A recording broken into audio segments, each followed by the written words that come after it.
प्यारे विद्यार्थियों, कैसे हो आप? आशा करता हूँ आप बहुत अच्छे होंगे। आइए हम आज का अध्याय प्रारंभ करते हैं। हमारे आज के अध्याय का नाम है कर्म कारक द्वितीया विभक्ति, ऑब्जेक्टिव केस सेकंड विभक्ति। वाक्य में जिस पदार्थ पर क्रिया का फल पड़े उसे कर्म कहते हैं। कर्म का चिन्ह को है। कर्म कारक में द्वितीय विभक्ति का प्रयोग होता है। तो प्यारे विद्यार्थियों, आपने देखा यहाँ पर भी हमें कर्म कारक अर्थात द्वितीय विभक्ति में तीन बातें ध्यान रखने योग्य है। पहली कि वाक्य में पदार्थ पर क्रिया का जब फल पड़े उसे कर्म कहते हैं। दूसरा, कर्म का जो चिन्ह होता है वो होता है को, और कर्म कारक में हमेशा द्वितीय विभक्ति का प्रयोग होता है। एक वचन, द्विवचन, बहुवचन। पुल्लिंग बालकम, बालकौ, बालकान। स्त्रीलिंग कलिकाम, कलिके, कलिकाः। नपुंसकलिंग चक्रम, चक्रे, चक्राणि।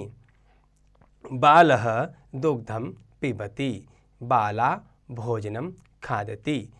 लड़का दूध पीता है, लड़की भोजन खाती है। बालिका लेखम लिखति, बालः गुरुम नमति। बालिका लेख लिखती है, बालिका गुरु को नमस्कार करती है। सैनिकाः देशम रक्षन्ति, ते राष्ट्रध्वजम नमन्ति। सैनिक देश को रक्षा करते हैं, वे राष्ट्रध्वज को नमस्कार करते हैं।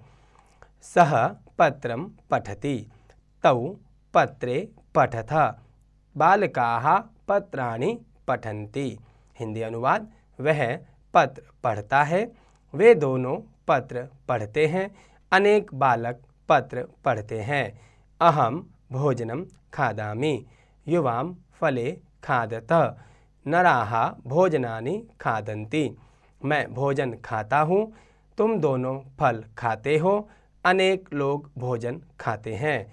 कन्या पुष्पम जिघ्रति, वयम पाठान स्मरामः, ते चित्राणि पश्यन्ति। कन्या फूल सूंघती है, हम सब पाठ याद करते हैं, वे सब चित्र देखते हैं।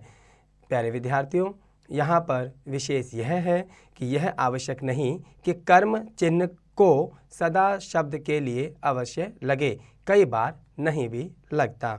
ये ध्यान रखने योग्य बात है कि जो कर्म कारक का जो चिन्ह है को, वो सदा हमेशा नहीं लगता, कई बार उसका प्रयोग नहीं होता, फिर भी वहाँ पर कर्म कारक होता है। बालकाः लेखान लिखन्ति, ईश्वरः भक्तान रक्षति। अनेक बालक लेख लिखते हैं, भगवान भक्ति की रक्षा करते हैं। स्त्रियः भोजनम पचन्ति, साधुः तपस्याम अकरोत्। महिलाएं भोजन पकाती हैं, साधु तपस्या की। यहाँ विशेष ध्यान बात यह है कि कर्म के वचन के अनुसार क्रिया में परिवर्तन नहीं होता, अपितु सदैव कर्ता के पुरुष व वचन के अनुसार ही क्रिया का पुरुष व वचन भी होगा। प्यारे विद्यार्थियों, आशा करता हूँ कि आपको यह पाठ समझ आया होगा। आप भी अपने स्तर पर इसका लिखित व मौखिक अभ्यास जरूर कीजिएगा।